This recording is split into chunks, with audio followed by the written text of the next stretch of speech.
Listen, so for 20, 25 years, everything about the way that I thought about the game was do not go broke, do not bluff it off. In 2004, I won everything. I ran one bluff the entire year on the river. I didn't bluff at all. It was pointless. It was a mistake. It was foolish, right? So for me, I spent 20, 25 years in that. Like, you don't need to do it. Then I started to notice, all right, well, the good players are not paying me off anymore, right?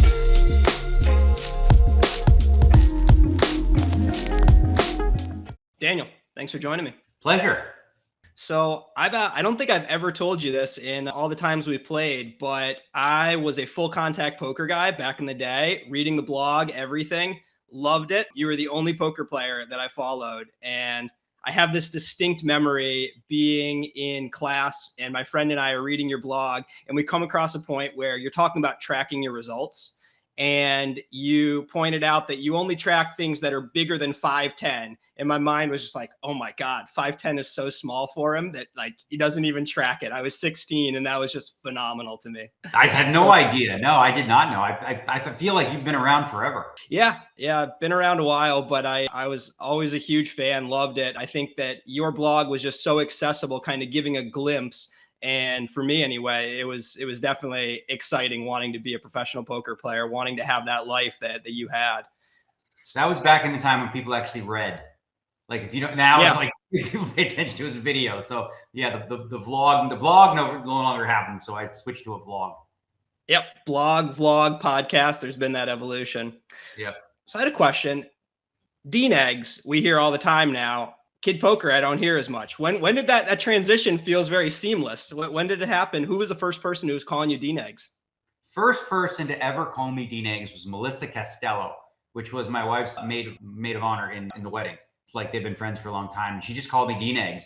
And I'm like, that has a good ring to it. So I go with Dnegs. Some people still call me Kid Poker or whatever. But I mean, most people would call me Dnegs that know me. Is there any well-known guy who still calls you Kid Poker a lot? I never hear it. As a joke, maybe once in a while, like I said, I hear it from people.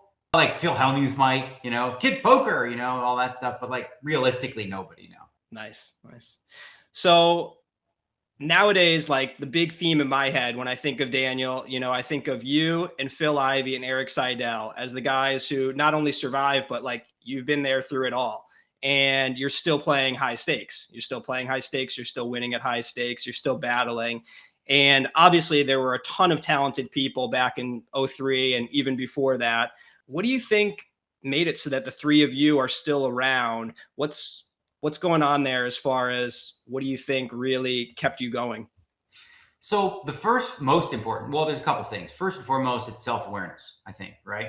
That with the humility to realize that like maybe there's stuff the younger generation is learning that you don't know. So rather than like, just say, oh, these kids today, like, no, actually you could learn a lot from these kids and learn what they're doing and how they're doing it. Then you combine the best of both worlds. You learn about solvers, you learn about modern theory, and you combine that with the wisdom that we've already had for 20, 30 years. And now you can create a pretty deadly player, And for me, I remember there was a moment, it was like 1998, and I was a young kid on the scene. And I'm playing with like Tom McAvoy and Brad Dowdy, which was like the big pros at the time. And I was like way more aggressive than they were. And they were like, oh, these kids today. And I'm like, I'm better than you now. Like already I'm better than I could crush you. And I remember saying to myself, like, never be that guy. Never rest on your laurels. Never be complacent. Never get to a point where you feel like you've got it all figured out. There will never be a time that any human being gets to the pinnacle where they go, I'm the perfect poker player. There's always areas to improve. And like you said, the game changes all the time. So things that are really working well for a period, may stop working and you have to come up with new ideas. Do you remember any kind of pivotal moments where you're like, hey, I need coaching. These guys are better than me at this type of thing. Or moments where you were like, shit, I should look at a pre-flop chart here. Like maybe a year ago, I was sure I was better than those guys. And it's time to get better. There was a real significant moment, actually. It was the Poker Masters. This is when the Germans came on the scene. It was Stefan Sondheimer, who in a couple spots just really outplayed me, like clearly, like, okay, he outplayed me in 2 spots. Then I heard him talking about the hand and he said something like, he said combos. He's like, well, you don't have any queen 10 combos. And I was like, what is that? I'd never heard anyone talk about a combo. I didn't know there were 16 combos of ace king, right? So it kind of dawned on me. I'm like, all right, well, they're working on stuff that like that seems pretty basic to them. Like they're having regular conversations about combos, and I don't even know what that is. So I felt like at that point, again, because I felt like I was getting outplayed by, especially specifically by Stefan in that spot, that I was like, all right, well, what is out there? I don't know how to use the computer stuff, so I need to hire people that are, well versed in that. And I think like that's part of where the self-awareness and humility comes in, to realize that like, okay, well, I'm not an expert in this stuff, so let's hire an expert. That's not even saying like, okay, they're better than me or it's irrelevant really. It's just about opening a door for me that, I wouldn't have been able to open by myself.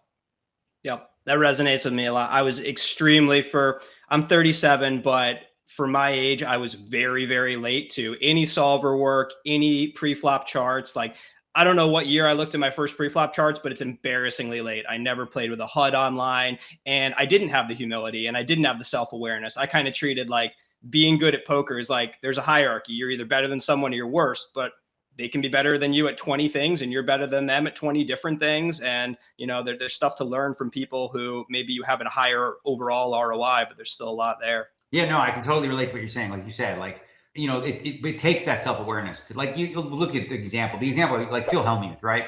Like there's a lot of stuff that he's done throughout the years that have really been effective. And like you said, there's some things he does better than everybody else, but there's so much else that if he worked on that or had the humility to say, you know what, let me learn something here and there, that would just improve his game. But he won't allow himself to do that because for him, it's ego related. And for me, I didn't have that. Like I always said, like, look, these guys are young. What are they doing now? And sometimes I would look at some of the stuff. I'm like, yeah, that's bad. They're going to stop doing that eventually. Yeah. There was a period, I think it was like 2008, 2011, where everybody was like 6-betting ace-6 offsuit. It was like, oh, who's is bigger? Like re-raise. I'm like, yeah. It was annoying to play against because like I couldn't see any flops, but it was like, this is so bad. Like I knew it was bad then. And eventually they either like went broke or learned. Makes a lot of sense. So I've heard you say that this summer at WSOP, your focus is not player of the year. Your focus is put a little more energy into the high buy-ins, play when you want to play the tournaments you want to play.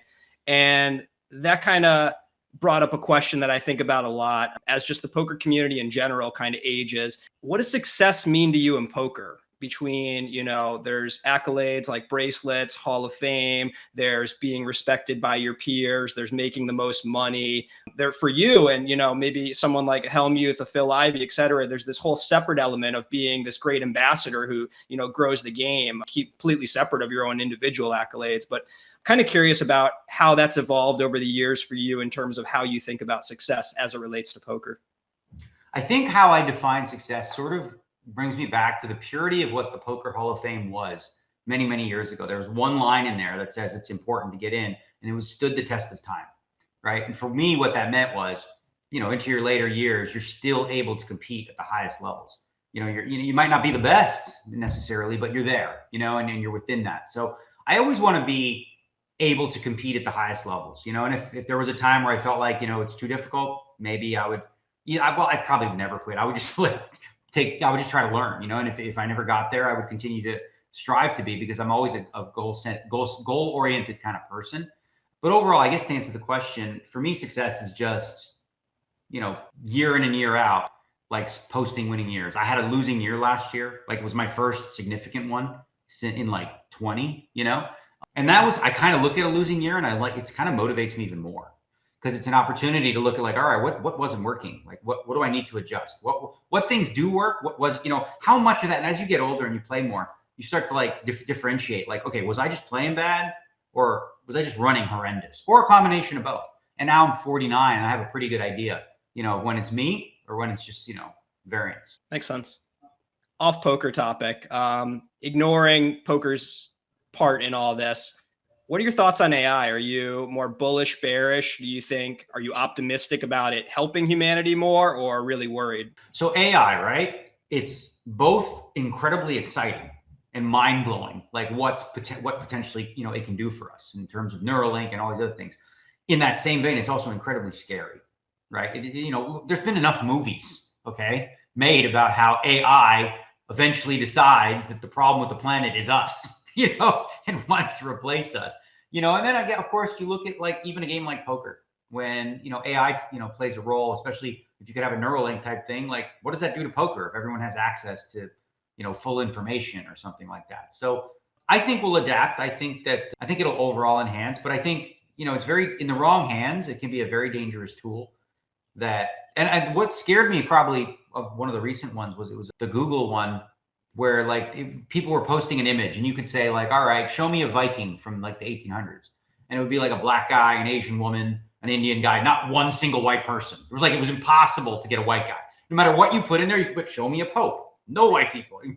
And I was like, whoa, right? So the scary part there is that's AI, but the algorithm was, created by people with an agenda, if you will, right? So what if that agenda is like far more perverse than just that one to sort of be diverse? That's scary, in terms of what, I see that what could happen there. Even with like already with social media algorithms, like TikTok, for example, agenda-based things like that, I think is a real concern, a real threat to just our safety and national security. Definitely. Yeah. AI scares the shit out of me. Yeah. Although it's fun too. Like I've kept a journal for like 10 years and I put it into like Claude 3 the other day and was like, tell me some things I don't want to hear about myself. And it was pretty sweet. It was like, yeah, that's some pretty good insight. Yeah. You ready to play a game called Superior Dan? Okay, let's go. All right. So the contestants or the options, if you will, are yourself, Daniel Negreanu. There's Daniel Cates, aka Jungle Man. There's Daniel Dvoress. And there is Dan Smith, Cowboy Dan. So I'll ask you a question. You tell me who you think has the best chance. Winning Survivor. Dan Smith, Dan Cates, Dan Dvoress. I'm actually going to go with, I'm in there too. I can pick myself. Yeah. Well, I'm a Survivor buff and I love the show. And I have like a close ally in Boston Rob. So I'm going to pick myself, being best at maybe the social aspect of the game. Hopefully there's not too much like big of if people know who I am, I think I'm like I have a lot smaller chance of winning. But me. Fair. I feel like we got to take that part out. I feel like you all come in as anonymous. Like, okay. Yeah. Then, if that was the case, then I think me. The one that I would think would be sneaky good would be Daniel Dvoress. Although I think he might rub some of them the wrong way if he gets annoyed. Fair. I don't know. Fair. All right. Cooking a 3-course dinner. For some reason, I feel like Dan Smith is the most worldly in that regard, so I'm gonna go with Dan Smith. Taking criticism. Well, I've probably taken the most by a long shot. So who's the best at taking criticism? Yeah. I'm the most experienced at taking criticism, so it's gonna have to be me. Who would make the best breakdancer? I grew up a b-boy. I don't know that anyone. It's definitely not Jungle Man. So I'm gonna say myself. I know it's crazy, but I did break dance as a kid. I was in a crew. Oh, it's definitely you. That makes sense. Yeah. All right. Who would make the best criminal defense attorney? I'm going to go with Daniel Dvoress on that one. Changing a flat tire. There's 4 Dans, right? In case I'm missing one.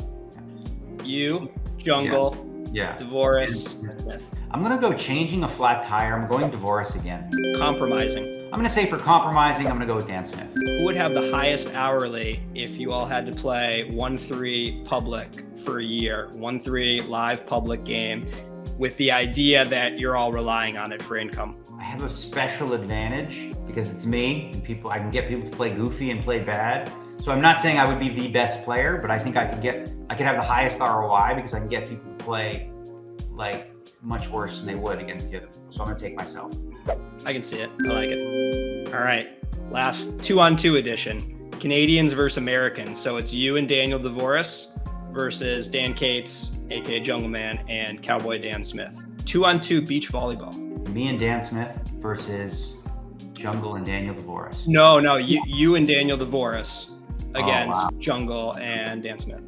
Okay, so I was on my high school volleyball team, but I'm short. They're all short. It sort of negates it. Dan Dvoress seems very athletic. I'll say we win. I'll go with Team Canada. 2-on-2 basketball. 2-on-2 basketball. Me and Dan Dvoress for sure. Not quite a sport, but 2-on-2 planning and executing a bank heist successfully. I'm gonna go with Jungle and Dan Smith. They're gonna figure out all the stuff. Last one, 2-on-2 paintball. 2-on-2 paintball. I'm terrible at that game. I would definitely bring the team down, so I'd go with Team USA on that one. So I do a lot of coaching, and one thing that I'll tell a lot of students, especially the nittier guys, is that when you enter a tournament, you're not going to win. and realize that you're not going to win almost ever. And that will help you kind of not fear the reaper and pull the trigger, do the right things, not have that narrative in your head that if I don't take this spot, something good will happen around the corner. And I haven't heard it personally, but I know you're a big positive thinking guy. Does that at all clash with the positive thinking? Is that something in terms of the optimism, this kind of like stoic worst case scenario that I'm offering? Do you see that at all in opposition with any of your philosophy? Honestly, just hearing you say it, I feel like you'd be the perfect coach for me, because that was like, that's actually so poignant, really, because I think when you're a tournament player like myself and held me for many years, the whole goal is stay alive. So any high risk situations, you kind of avoid them, you small ball, you don't have to take the shot, if you will, right? And one thing you learn, like you said, when you play high stakes tournaments against really good players is you can't wait for a better spot, because there aren't that many better spots available. So you have to take the shot. So for me, no, I don't think it, I think it's actually a freeing way to think about it. It's like, you're going to lose anyway. So who cares if you went out when you punted? Like, that was actually part of my thought process. I mean, it was about a year and a half ago. I was like, I need this year to punt off my stack more, because I don't do it enough. Like, I'm not punting. It's like sometimes you just have to do something. You're like, yeah, well, okay, maybe that was a little stupid, a little reckless, but at least I'm pushing the envelope a little bit rather than staying within this sort of safe game that's easy to play against. Have you felt an evolution in your mindset as far as how you feel after bluffing it off? Use the word punt there, but you see a lot of great tournament players, but they grew up online, that's, and maybe they've just put a lot of bullets into a lot of tournaments, and they seem very at peace walking to the rebuy desk like, yep, just put in 150 bigs with 9 high, but it was right, let's go.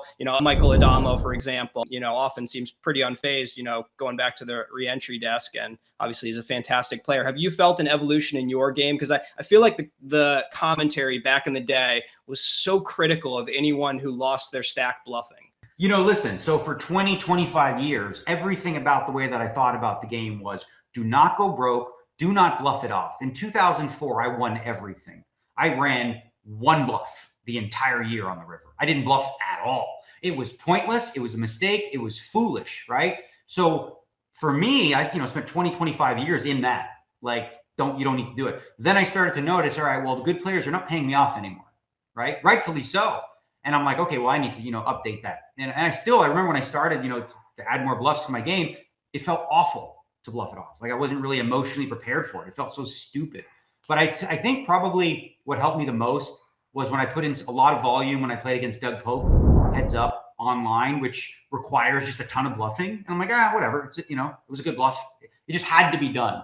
And I started to feel more comfortable with just like realizing that, yeah, sometimes you're just going to, you're going to go broke, but it was still a good decision. Do you think there's any period in your career where you improved more quicker than when you studied for and then played Doug heads up? So when I was studying for that, it was the most, I guess, immersed I was in both playing and studying. Like, we were playing 4 to 5 hour sessions, maybe. And then I was spending like legit 8 to 12 hours right after the session, maybe a 30-minute break, going over everything. So it started to like really make sense to me. And I started to really understand, like, again, I think it's important for people like not to see solvers and think I have to memorize every output. That's not the way to use them as far as I'm concerned. The way to use them is to understand why.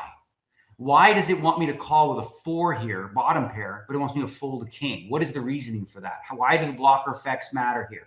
And so really sort of thinking, now you're sort of like in tune with how the solver thinks and why it's thinking what it is. And then I can extrapolate that. And I found actually, extrapolating the stuff that I was learning heads up, which is far more intense. The ranges are so wide, that it made playing 8-handed much easier, right? When you're playing heads up, button raise, big blind call, the range is like queen 3 is in there, right? Well, when the under the gun raises, you don't even have to worry about queen 3. It's just so easy in comparison. So it's almost like, you're working on something like extra hard, and it becomes easier to do the things that you do in, normal life. And frankly, after that, I didn't spend a lot of time on studying tournaments with solvers. I basically extrapolated a lot of what I learned there in terms of how the solvers think, and sort of combined that with my 25, 30 years of experience. Yep. I follow that a lot. I mean, I'm biased with my background being heads up, but I think when you play even just 10,000 hands of heads up, you really get a sample of the deep end of the pool. And you're just forced into so many difficult situations. Like you said, playing queen three off, if you compare heads up and you get to the river in a bet spot compared to, let's say, a 3-bet pot UTG versus low jack, the ranges are already constricted to a smaller number of hands in that second, or that second hand example, just on the flop before there's been any action, compared to the other one that's already gotten to the river. It's just so many, possibilities when you're playing heads up, and you really do have to just balance frequencies all over the place. Yeah, it reminds me what I used to do this. This might have been really dumb, but way back when I, playing live, I would often go play smaller. I would go play smaller limits and like force myself to play every single hand, like literally every single hand, and then try to find my way out with queen five off in a 4-way pot. I mean, listen, it's not a winning strategy. I don't recommend it, but it forced me to put myself in really bad spots. There was times at the Commerce Casino where, Toby Maguire was playing and I was playing his discards. Like whatever he folded, I would play. And I actually made more than he did in the game. Because like he's obviously going to fold jack six suited. And when you're only playing discards, like, hey, that's pretty good, And I think like the game's as simple, like for most people, if you play like 8 or 9 handle, the game can be very, very simple. Just play really, really good cards, play them aggressively. When you flop something, go, play it aggressively. When you don't, just fold. Like that's a simplified way you can get into the game and do that. It becomes far more complex if you're heads up and you have to make constant decisions, and I think though that training in that area helps your game all around. And I think that's what it did for me with tournaments. Again, like I said, after that challenge, I didn't go into the lab for tournaments. I'm like, no, I've been in the lab doing stuff that's way more complex than, this tournament stuff. No. Do you have a study plan for this year? Is there any, or is it just kind of feel it out as things go, see if you find yourself in a rut, maybe hit the books more, or what's the plan? So I sort of had this idea, and part of it is this, like there's so many great players out there that put out content and they sort of like explain the way they think about hands. And I thought, what's silly is like, I play with these guys all the time. Like, why am I not, taking this in? So I've started to do that. Like I'm starting to watch some of the stuff that's out there, whether it's Nick Petrangelo's or, Darren Elias or whatever's going to be out there. And maybe, every once in a while, you take some ideas as well. I make some notes, frankly, too. I'm like, all right, what do they do? What do they do that I think I might be able to exploit? So I'll do that. And also the other thing I do a lot of is I like to watch the streams. I know, a lot of people talk about the bet with Jeremy Becker versus Landon Tice. And you have like one guy who is, fully theoretical in Landon, and Jeremy, who's just like, he learned how to play poker just by watching final tables during COVID. He watched all the high rollers, everything that was out there, and sort of like learn how to copy what good players do. So I find a lot of value in just watching streams and picking up ideas that way. Yep. That's awesome. I mean, yeah, it's crazy. Fucking mosquito. How much good stuff is out there and like for free. You've got Poker Go stuff. You've got Triton stuff. It's, yeah, pretty amazing. If you could give advice to 25-year-old kid poker, not buy Bitcoin, but, life advice, not exactly poker, study solvers or that kind of thing. But what do you feel like you would kind of reorient in 25-year-old kid poker's life? That's an easy question because I just wrote a piece for poker.org where it's like a letter to myself, my younger self. And, a couple of the key points from what I wrote was, first and foremost one, I'll give you a few. So one is like, you're a generous person. Be careful, like with how much you trust, because people are out there maybe to take advantage of your generosity in some cases. And that's relates to like, make sure you take care of yourself first. Put your own mask on first before you help somebody else. In addition to that, I would say like always have confidence in you because you're going to figure it out. Always be willing to take on and learn new strategies. Have the humility to always be self-aware enough to say, these people might be better than me, so I have to learn from them. But in the end, like you have to have a lot of confidence and faith in knowing that what you do works. Okay. So all these other things, they're going to be extra tools for you, but at the core, you got to be you and you got to carve your own path. Right. So like fast forward to now, I'm not going to out GTO the people who study GTO. So I'm going to have to find ways or tricks of the trade or things that they're not accustomed to try to like carve my own path. I've heard you talk from time to time about fitness, about being in really good shape, particularly for the WSOP when you've got, a grueling set of tournaments coming up. How important do you think fitness is, if we were talking current form Dnegs versus, let's say add 30 pounds, or probably a more important metric than pounds, but just significantly worse shape. Where do you think that really affects your overall decision making, if at all? So it's funny because I remember when I first started in poker, like everybody was overweight, whatever. Like, and then I noticed, the high rollers and stuff, whenever I'd go to play one on the road, like the gym is full of all these young people who are watching what they eat. They're only grass-fed this, organic that, and for me, that always, made sense to me too, in terms of like mentally, physically preparing. And, I'm vegan. I eat pretty clean for the most part, but during the World Series, it's 7 weeks of kind of just insanity. It's debauchery, if you will. The schedule you're on is like, you're going home at 3, you're up at 8, it's just chaotic. So for me, it's really important to be in as good a shape as I can be before the World Series, because I know, during the series, I'm probably going to put on like 8 to 10, not good pounds. And then I know that I have the, discipline after it's over to get back in shape. But as far as also like, the mental energy, one thing I've dabbled with in the past was, working out regularly while playing the World Series. That didn't work for me too well, because I found like I was like waking up to work out, and then like late at night, I was starting to feel a little fatigued or whatever. And I realized like, okay, I'm cutting into sleep now, because there's only so many hours of sleep. So I make sleep the number one priority, and I put everything else, as a secondary aspect. Yep. Makes sense. Seems like sleep is just like the number one by a long shot. It's like sleep, then exercise, then everything else so distant.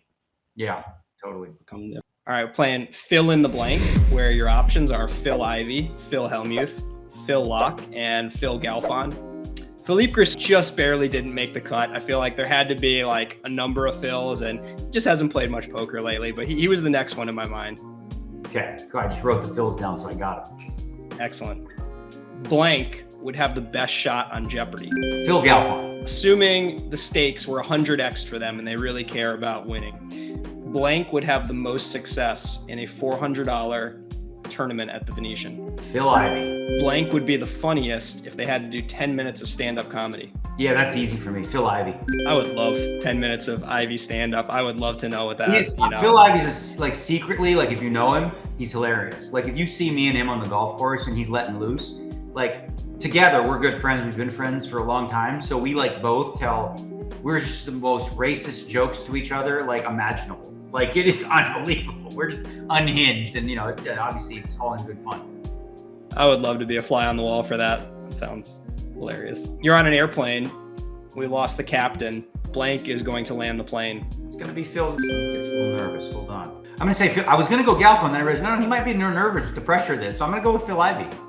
Nice. Blank would throw a javelin the furthest. Yeah, I'd say once again, the strongest guy here, the most athletic, that's Phil Ivey again. Blank has had the highest peak net worth. That's once again, that was definitely Phil Ivey. All right, Daniel, you up for a round of fast fire? Let's do it. Excellent. Tomorrow you wake up and you have absorbed 3,000 hours of practice or study in any subject or game or sport. The only thing is it can't be poker related.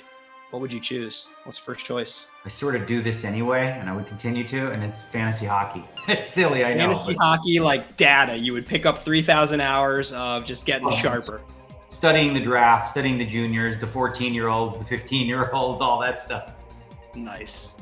Wonderful. It's 2010, and you've got a bluff catcher on the river that you have to call. So you're being forced to put the chips in. Who do you want making the bet? In 2004? 2010. Or in 2010. Who do I want making the bet? 2010. I'm gonna go 2010. I'm gonna go with Sean Deeb. Sean Deeb. Nice. Who do you least want making the bet? 2010. 2010. I'm gonna go myself, but I'd say second. I would go with Phil Hellmuth. Nice. You're having dinner with any person, dead or alive. The only caveat is you've never met them. Who would you like to have dinner with? And we're going to assume that they want to be at dinner with you. So if it's Genghis Khan, he's not going to eat you. Got it. Okay. I've always been fascinated. I grew up with a lot of Jamaican people and just the culture. I always loved Bob Marley, and I would love to just kind of like hang. I mean, I don't know if we'd sit at a formal dinner, but we'd just, hang out, and he'd probably be high as a kite, and I'd get contact high. It'd be fun. Awesome. So we've got a hand between you and Daniel Smilkovic. Remember your ace king versus jack 2 suited? Absolutely, yeah. I remember it well. Down to break it down? Let's do it. Nice. All right. So let's take a look at the stacks here. 150 big blind. You've got him covered, and Smilko's working with, is this 34? 31? Oh, yeah. Okay. 31 bigs. And what do you opt for on the button here? Is that a limp? Yeah, I decided to limp here. I know, obviously, in GTO land, this is always this is a raise with ace king. But in playing with him leading up to the final table, I noticed he was incredibly active with like the bottom 20% of his range. Like if against limps, he was raising a lot in those spots. He was playing pretty aggro pre. So I thought, against him, he's going to attack my limps a lot with some bad hands, so I could like limp, re-raise, or whatever the case may be. But in hindsight, the more I've learned about him, I probably would have just raised this one anyway and hope that he 3-bets, because that was another option. Do you know about how many hands into the match you were at this point? We play, I don't know, we played probably a solid 30 minutes at least, up into this hand. So again, I had some ideas about, or first of all, the hands he was showing up with after limp raises, a couple of them were like real bad, like 8-3 offs and stuff like that. And then again, he was 4-bet folding, earlier. He was like, at the, 2 tables to go. So he was very active pre-flop. Like he was 4-betting king 4 suited and all sorts of things. So I had him as a very aggro player pre-flop. And had he ISO'd your limps before? Do you know what size he might have been using there? Yeah, he had. He was making it 3.5 typically after a limp. So yeah, that's why in hindsight, I think I might have been better off just like coming in for raise and hoping that he was, in the higher end of his range and would just 3-bet, we get it in with ace king. Sure. So again, yeah, that in game, I thought ace king was better as a limp, but after thinking about it more, I'm like, nah, against him, I should definitely just raise. Gotcha. Nice. So he goes for check.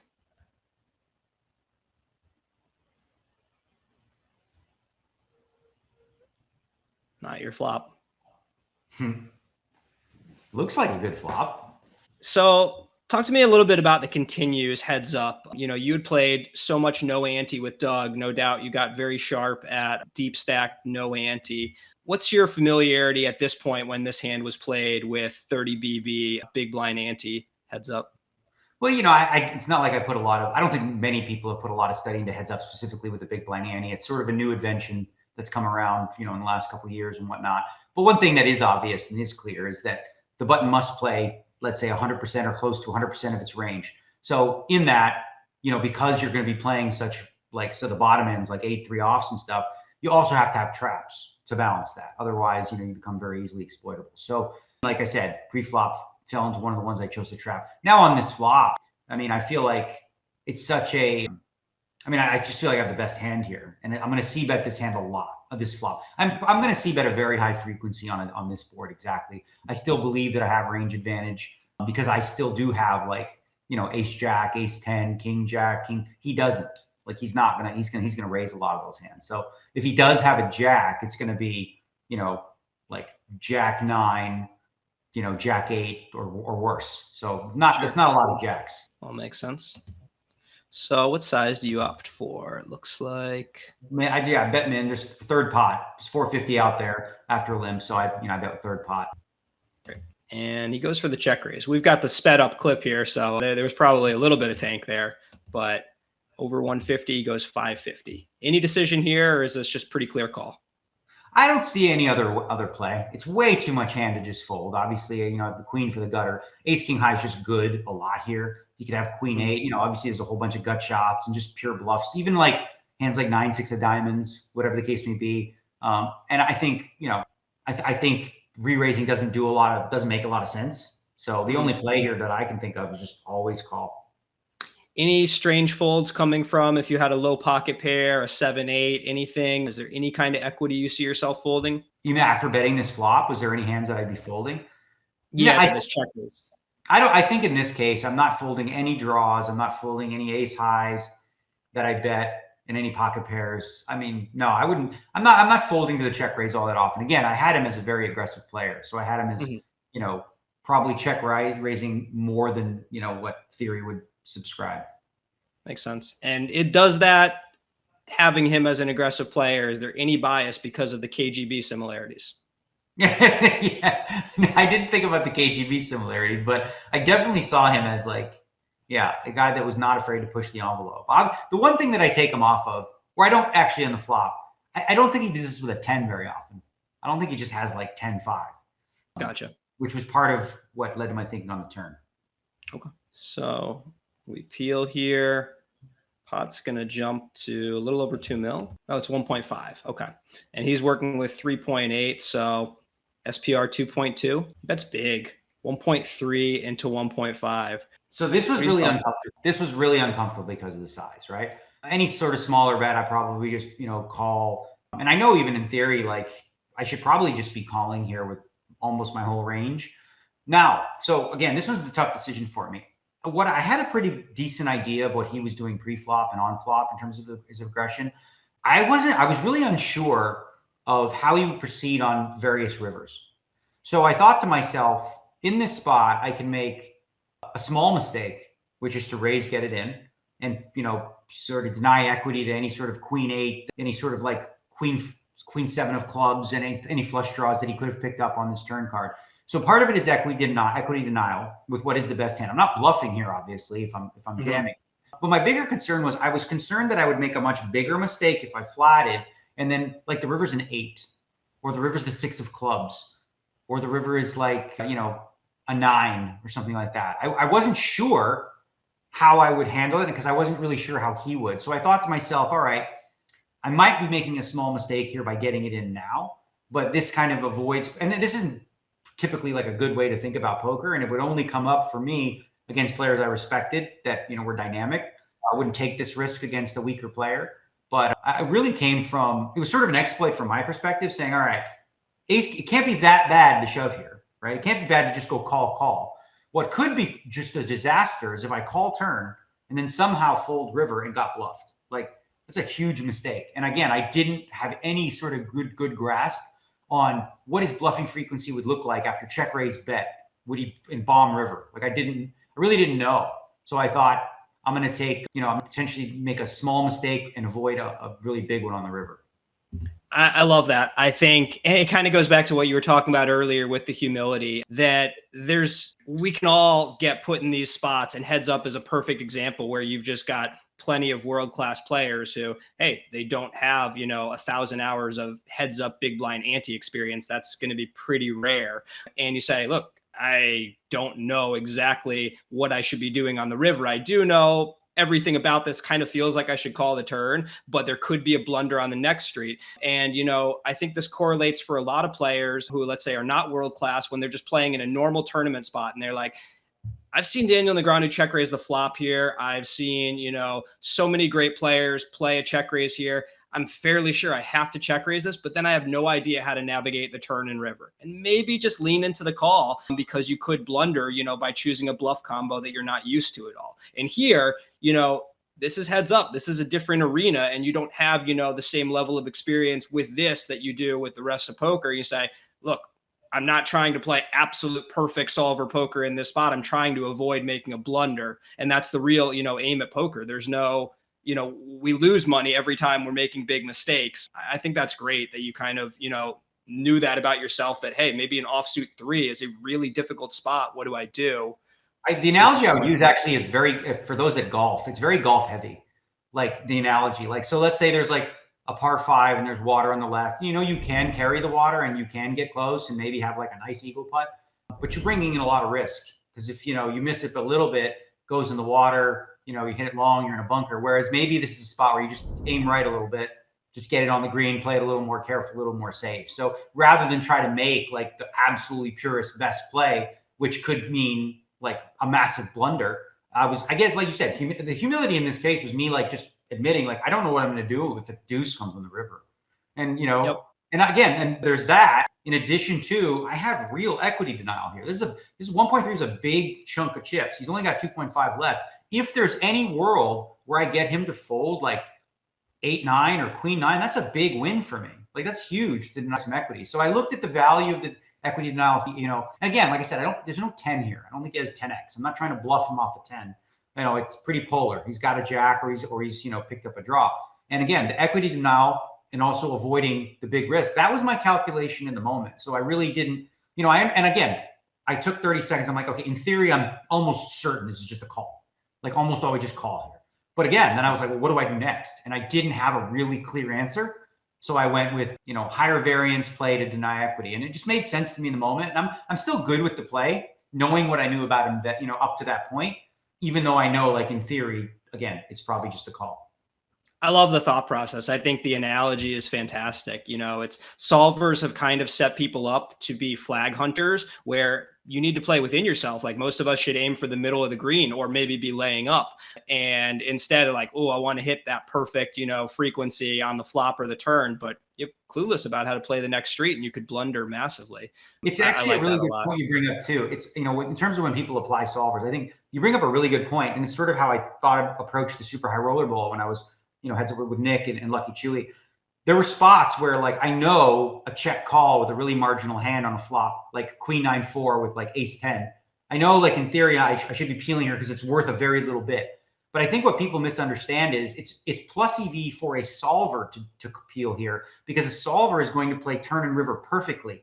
I'm incapable. I'm not going to play turn and river perfectly against Nick Petrangelo in position on a Queen 9-4 flop. So I couldn't really envision a way that my Ace 10 got to turn and river in a very comfortable way. Like, what am I hoping for? For it to go check, check, turn, check, check, river, win, showdown?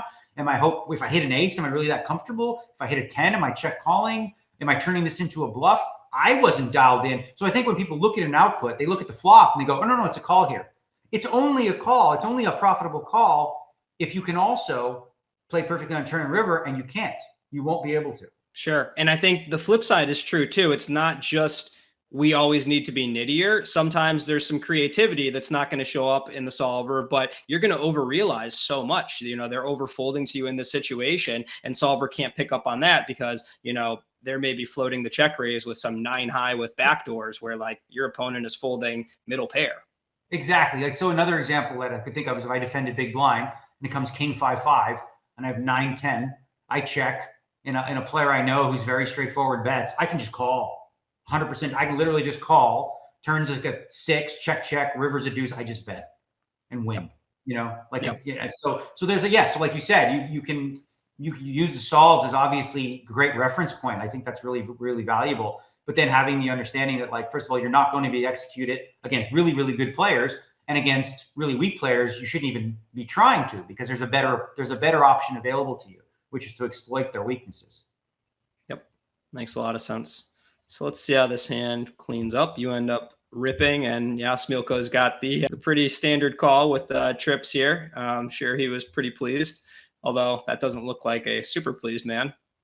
Well, he only beats a bluff, right? Kinda. He doesn't beat a whole lot, so. You're not bluffing anymore. No, straight. Yeah. I would have looked so much cooler if I just called and hit the queen, but listen, I did what I did. Yeah. Those spots are tough where you say, I'm going to jam it. He's always calling with better, but credit to him too for baiting me with the big bet. Like, it was really, that was such I was like, oh, that's not the size I wanted to see. 1/3 pot. I'm like, okay, I'm all about that. That's an easy call. But like, he really sort of almost created the situation for me to like, not just be like, all right, I'm just going to deny equity and, stick it in here. So it was good, good on him for recognizing the spot really well and executing. He just got unlucky. Sure. Yep. So we've got another heads up hand. This is your 3-2 offsuit against Kristen Foxen's 8-7 suited. Can we break that one down? Yeah, this is one of my favorite hands of the year. So let's do that. Let's break it down. This was one of my favorite hands I've seen in a while. I'm pretty shallow here. This is 80K big blind, less chips on the table, so a little smaller field. Another one in the Poker Go studio. And you are the shorter of the two with just under 20. This is like 18 and a half. Is that? Yeah, about 18 bigs. Yeah. 18. All right. And let's see. Kristen's got towers. She goes limp with 8-7 suited. Now we're at the depth where there's a lot of limping. You tell me a little bit about your ISO range here. You're going to peel the 3-2 off with 18. Curious how you were playing your 18 big blind range. Yeah, so we've been playing for quite a while at this point. Even before we were this shallow, we were playing a lot of button limps. Both of us were. And I think with 18, I think there's, room for making it about 3 and some rips. and some checkbacks. I wasn't exactly like, I didn't have sort of any, frequencies in mind for all, how I was splitting my range. I was just kind of like playing in flow and just seeing how the match was developing, what made sense to me in the moment. And, I was not thinking robotically in terms of how I was going to play against her limps. Definitely. Were you going to take any trash and look to ISO at all, or was it all going to be pretty primo if you went to 3.5 blinds or so? Yeah, I didn't really have. Yeah, that with 18, I really didn't feel like I wasn't going to do that a lot. I mean, obviously, deuce three off is a hand that's a bottom of range type hand where it would go into that group of hands that probably maybe do better to just like raise here. But I felt pretty good about how things were going, and I don't know, it wasn't really something I felt like Kristen was a good target for, because she's tough and she will sometimes just call or limp jam. So I decided to play it a little cautiously. Sure. So we check the 3-2.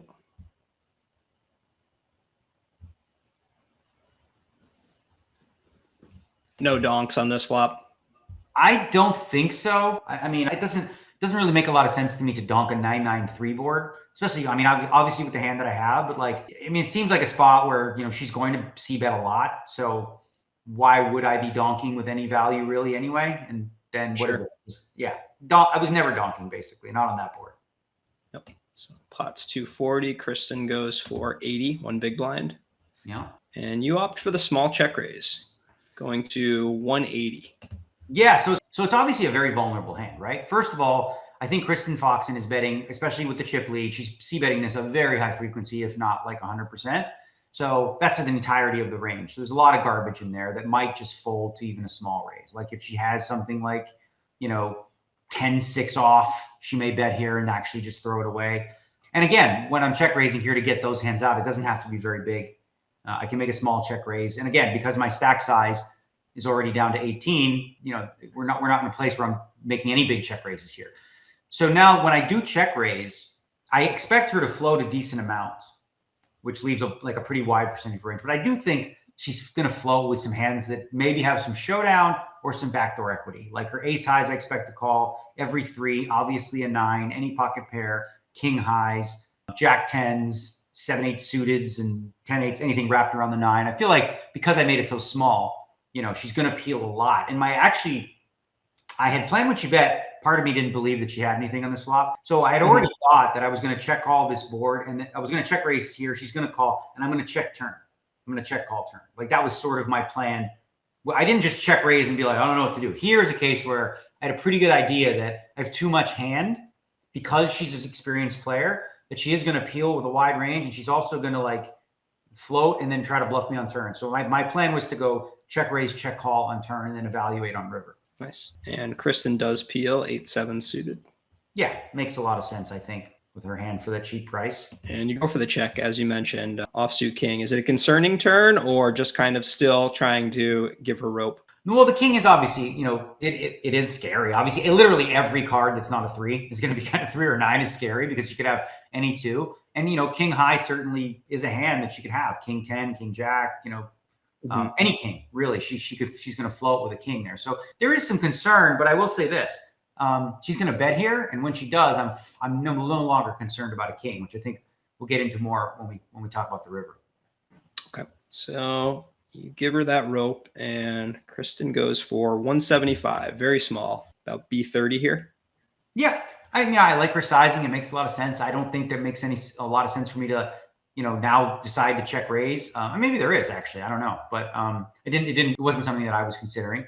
The thing about like her size, the question really is like, would she ever size a 9 this way? And I think she's good enough to be pretty balanced here and look to set up like a river shove. So that's still a concern. But when she does bet turn, I think some of the time she just has a 3 as well. So we're chopping. And other times she has a 9. And then just, just her float bluffs. Like if she has 10 jack now, well, this is a good hand to go ahead and bet. She's going to have equity and can fold to a check raise. So yeah, I think check call here makes sense. I like her size, but I wasn't really worried about her having a king. Makes sense. Not the river I imagine you wanted. No, so this is a brutal spot, right? Because like a lot of people look at this and be like, well, guy's not happy. Well, people think, well, you can't win now. You can't win unless you bluff, but you can't. Like it makes like less than no sense for me to just donk this river. Can't, if I actually have a king, why would I ever bet here? I'm always going to check. And if she has a 9, check raise or whatever the case, or if she's bluffing, I'm going to check. So I'm basically like, at this point, I have to just, number one, kind of primary idea is just wave the white flag. This pot's over. I can't win it. But 2, maybe she leaves the door open for me in some way where I can do something nasty, which we'll see here. Yeah. So you do check, and with 950 in the middle, 930 in your stack, Kristen bets 550. Yeah. What do you think of that bet? What sense was it making? I didn't really put a ton of, actually part of me was like, I didn't put a lot of thought into like what that size means in terms of like, does this size signify that she's, balanced, bluff heavy, value heavy? Like I didn't have a really strong read on that. What I was mainly focused on here, and I mentioned I was going to touch on this, was I really didn't think that if she ever had a king, it made sense for her after check call, after bet call on the flop to bet this king. It is a perfect card to check back. Every one of her kings, I think, checks turn. It's the, leave me in with the 3, whatever, maybe, pick up a bluff. It doesn't make sense for her to bet a king. Like I don't see a world where she would bet a king here. However, when I check raise this flop, a king is very real for me. Like I can have just king 7 here. I can have king 6 and just be like, well, 993, I have showdown value, maybe the king good. And if I did hit the king on the turn, this is exactly what I would do. I would check call. So the story makes sense. Now, add that to the fact I've only got 935.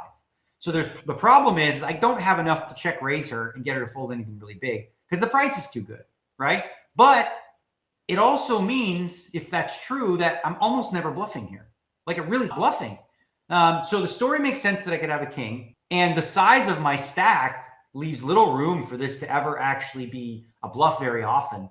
So I thought if she doesn't have a king for sure. Like if any of her floats that she had, she's going to fold. And I thought, maybe I'm crazy, but I thought there's like a small chance that she actually folds a 9 here. I didn't think she had one again, because when she calls the check raise on the flop, because the size is so small, there's a really wide range that's still there. Against a very large check raise on flop, 9 is much more a bigger percentage of it. But for a very small check raise, I left all that garbage in there. So, and also actually, you know what? If anything, her size, again, I don't think she ever has a king, but her size, like if she actually has a king, I think she's going for all of it. Like just hoping I have a 9, like no point. And just because I'm not calling with a 3 anyway. So I think she might be more apt to go for all of it rather than the 550 and leave an escape route. So again, this is a spot where I'm up against a very good player. If I was up against a weak player, I don't make this play at all. I probably don't even check raise flop. But one of the things I learned, we talked about this on the podcast, is that you have to take the spots. Like you can't wait for a better spot. You have to take one. And if she would have called and had me beat, I would have been okay with it. I'm like, everything about what I just explained makes sense to me, and it still does. And if I happened to be wrong and she did check, bet a king or had a 9 and called me, or even called me with ace high and totally owned me, I still would have been fine with it, because I know like in these spots, you have to have some bluffs, and like I have 0 showdown value. This hand made the most sense to me. So I went ahead and, took my shot. Yeah, makes sense to me. The only follow-up, as you do execute this, and just such a sick bluff. And Kristen, I mean, it's got to be so much pain when she looks back at this. Is like, if I just knuckle, I just win the pot. Just check your 8 high. But I mean, can't imagine that 8 high. Oh, that's the face of someone pretty happy right there. That's a yeah. I think from her perspective, I think she probably thinks the 3 is a big part of my range. So with the size, it's like she's probably just trying to, because like if you have 8 high, you might actually just win if I have a 3. Yeah. But now you're just trying to bluff out like queen 3, jack 3, 10 3. Sure. The queen high, jack high, 10 highs and stuff like that. So yeah, tough spot for her. Again, and a lot of it came from me knowing she's a good player. Let's say against a very much more straightforward player, when they call my check raise on flop, I'm going to give them a 9 a lot more often. So my hand's going check raise, check fold. Against Kristen, she's capable. She's not going to be a pushover. She fights for these pots. So against a good player, that puts you in tougher spots, but you have to come out with some, some punches of your own every once in a while. Makes sense. So final question on that hand is, if 2010 Daniel Negreanu got a glimpse and he heard the breakdown, does he try to have you committed? Committed to like a hospital? I would be like, you're just an idiot. Why are you wasting all your time? You should just freaking call the flop, fold the turn. What are you doing? Like, why would you bluff here? You don't even have enough. Yeah, no, I wouldn't even. That's the great thing about poker too, is like I'm at a place now where I play poker better now than I ever have. I'm the best I've ever been. However, compare me to the field in 2004. People are like, well, why didn't you play like that? Right? I'm like, I was way better than everybody else then. Way better than everybody else then. I'm better than the guy there. I would crush 2004 Dnegs, just kid poker, if you will. But now the gap is different. You know, what I was doing there exploitatively was so much better than my opponents, whereas today I'm a much better player, but you need to be just to be able to compete against so many tough players. Makes sense. Makes me think a question. What's something that players today don't really understand about back in the day? I mean, we know that they were nitty. We know that there was a lot of room to run them over and play a lot of hands. Is there anything that kind of hasn't translated that we still don't, guys like me who didn't get to play in 2003 don't understand about that era? I'd say there's a lot people don't understand about the previous era, and a little bit of it is almost offensive, really. It's as though, like, I think Bobby Fischer mentioned this. He was asked, would you be able to beat the great chess players of like the late 1800s? And he's like, it's not even fair. They didn't have the theoretical material that we did. So given what they had, if I only had that, who knows, right? So a lot of people have this assumption that have worked with solvers and play much better. They watch these hands and like, oh, that's so terrible. I'm like, if you could go back to 1996 and play, like, you wouldn't have all these tools available to you. So there was a different form of intelligence. It's not like these were stupid people. They were brilliant. They didn't have the access to the tools that you have. So in some ways, frankly, the raw talent and the way in which they learned is far more impressive in some ways because they had to figure it out on their own. Like Doyle Brunson, you know how he figured out like what hands are best? He would literally take a pen and paper and deal out ace king against deuces like 1,000 times and see like, okay, deuces won like 53%. So now he has this OG solver. He did it from scratch. He was the OG solver, right? So I think a lot of people today take for granted, how much the players before them laid the groundwork for them to be easy. And they sort of scoff at like what people did back then. But I also think people think it's just easy to play against people back then, which isn't true because until you've actually done it, like playing against large open sizes and people were overbetting then too. Like opens at 50 and 100 were sometimes 500. And the 3-bet was like 2K. Okay, that's probably pretty easy to play against, but it's not like you can do much about it. You just kind of have to like, it wasn't that simple. And I think like overall, people probably overestimate how easy it would have been. Obviously, players of today, knowing what we know, we could go back and we, have a very high ROI. But that's not to take anything away from those people who figured it out on their own. I have a lot of respect for them. I think one of the really interesting challenges would be, you mentioned somebody raising to 500 at 51, for instance. Anyone who's worked with solvers for a long period, solvers are not based on, oh, you have a 400 ROI in the tournament. How should you play if you know that? So all this knowledge that we, pick up or whatnot doesn't really account for that. So when to edge pass, when not to, I'm thinking if I've got 80 bigs and I get 3-bet by a nit who only has aces, kings, and ace king, do I peel 4-5 suited or not? What is the price where I do? Obviously, if he 2.5x's me, I'm peeling against that range. But like if it's 3.5x, how deep do I need to be to peel that? I don't know if my ROI is 150 in a tournament. That's also like the big thing too you bring up is an under the gun raise to 500. What a solver output is going to look like in terms of what that is very different from reality. It's not at all remotely close. So you would end up having to just do a ton of node locking and, doing it that way. Or you could just use your brain and sort of figure out, okay, they always have jacks, 10s or 9s here, Yep. That's their big sizes, the ace, king, jacks, 10s, 9s, and then medium with aces. And then limp the suited connector, low pocket pair. Yeah. It's a hell of a node lock. I've always felt like one of your edges is paying close attention, keeping an eye on, not just vibe, but player tendencies, who's willing to overbluff in a certain spot. And that's really a day-to-day thing in addition to, player archetypes. But when it comes to reads, and I think about the questions that like my brother, who's not a poker player, asks me, and it's, more of like the rounders cookie tell kind of stuff.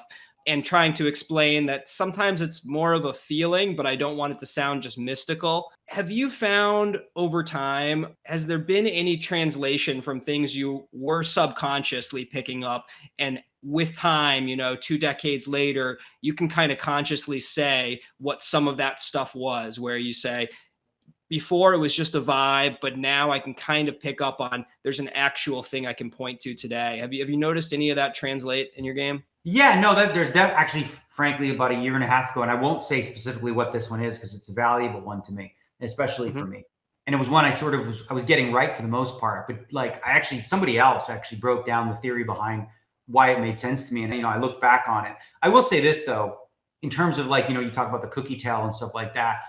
When you're playing smaller buy-in tournaments against like your average Joe, you're going to see a lot more of that stuff, like the size, the very deliberate, obvious tells that when you're playing in high rollers, like you said, it's a lot more vibe. It's a lot more player tendency. It's a lot more energetically like, okay, are they tilted? Where are they at? Or, all these other ancillary things, but it isn't as clear cut. And even with a lot of the tells that you pick up, they're tell tendencies, if you will. So I'll be like, all right, when they do this, it doesn't mean that they're bluffing for sure.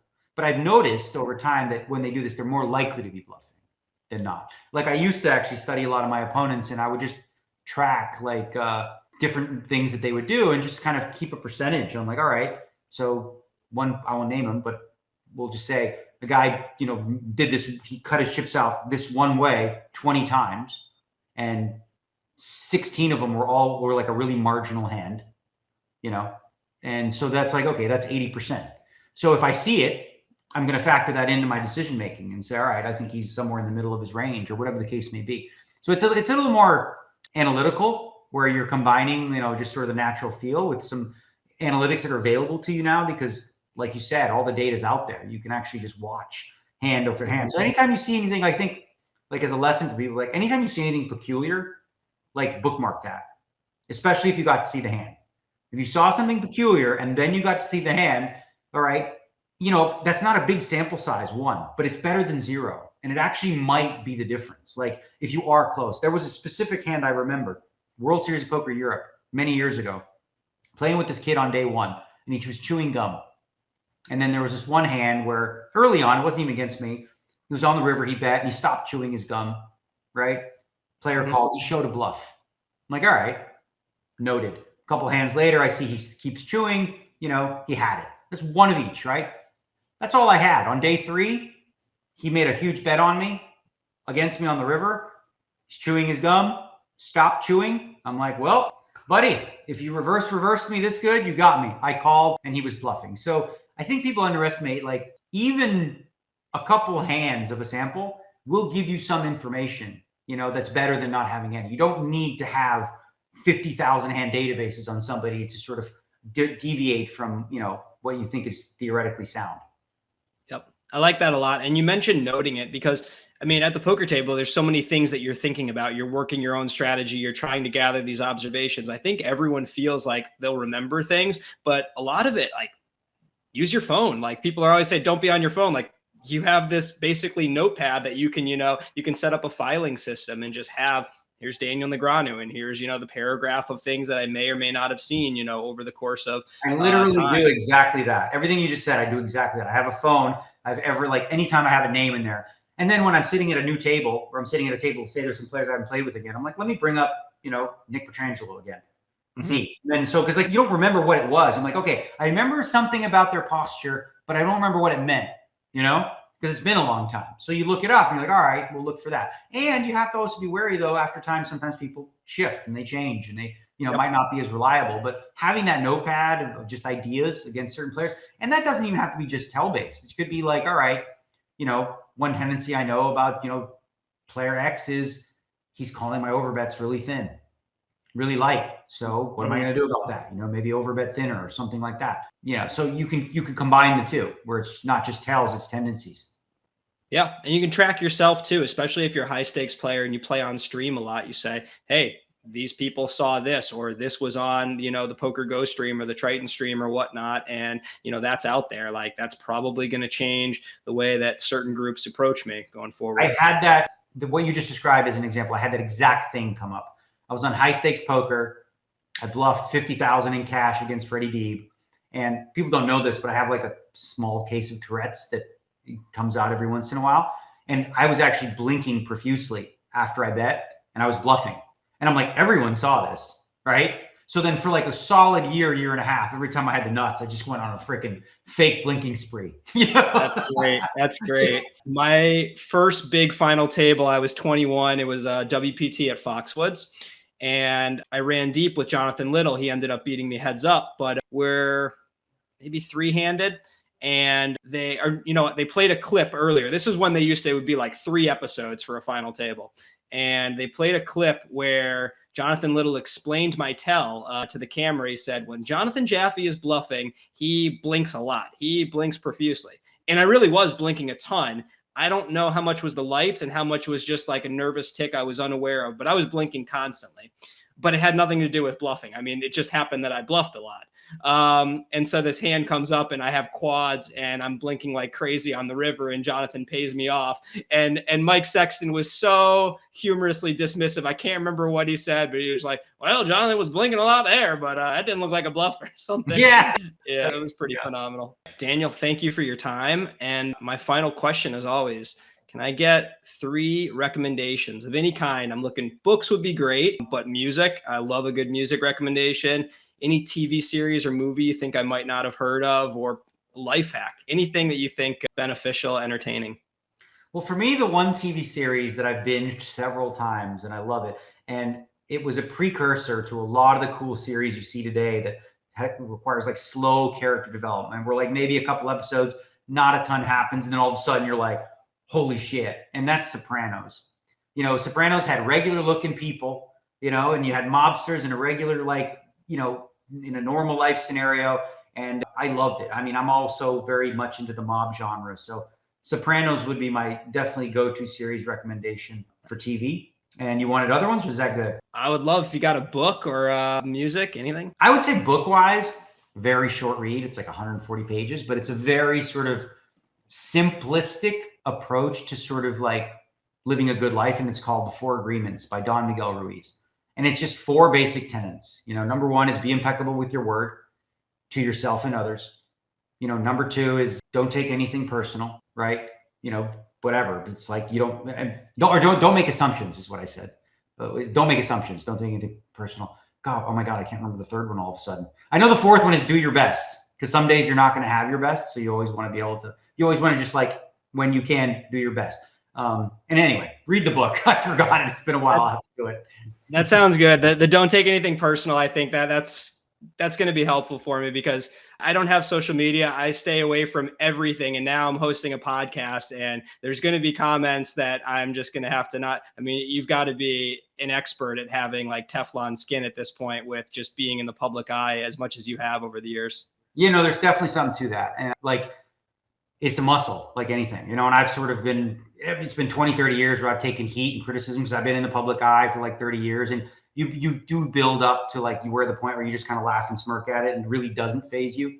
It takes time for everybody, but I think it's important. I think like there's another book that I really enjoyed called The Coddling of the American Mind, where, parents through good intentions, end up like hurting their kids because they're trying to protect them from pain and suffering. But in reality, pain and suffering is what builds the muscles so that we can deal with it later.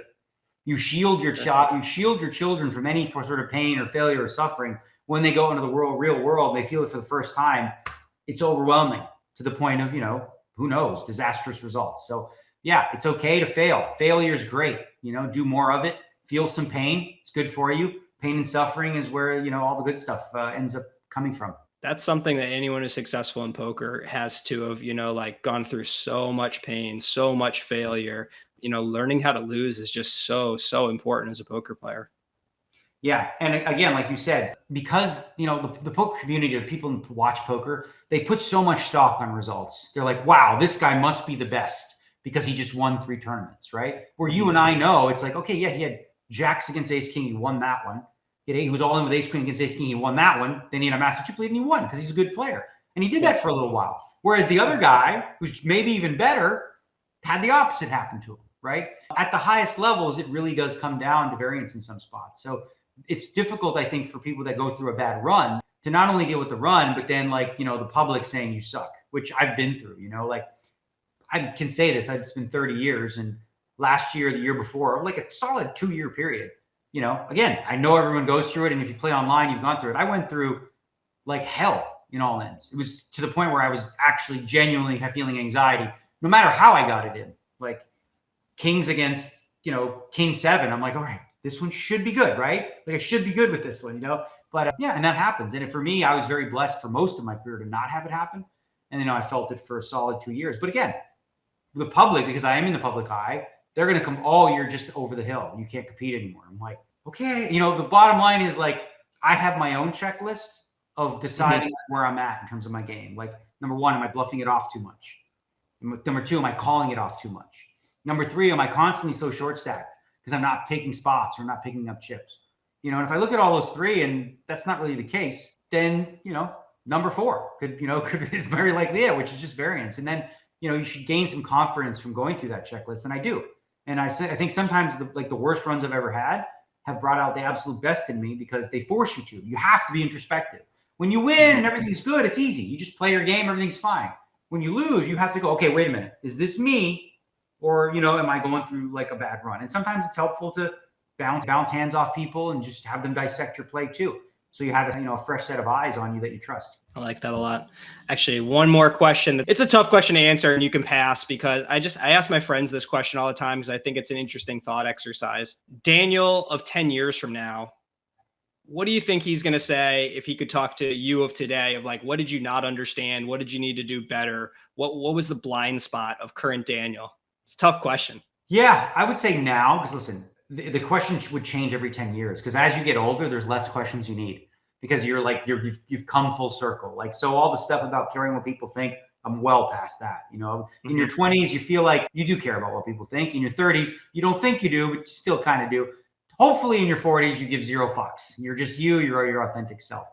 I would say in 10 years, the one thing that I would look back on and hope that, I've really got this figured out is to really sort of think of like quality over quantity and make sure I'm living balanced life and get over the FOMO, fear of missing out. Like every time I see a Triton, I'm like, how am I not there? I want to be there. And at the same time, I think of the balance of my life, and my wife and being home and the World Series and other things and realize that, I can't be everywhere at once and to just be okay with that. So I'd say like 10 years from now, I would look back and he would say to him, like, make sure you just get over this FOMO because, in the end, none of that will matter, and balance will be what keeps you happy, into your old age. It's great. I love it. Daniel Negreanu, thank you again for joining me. Really appreciate it. Absolutely, man. It was a pleasure.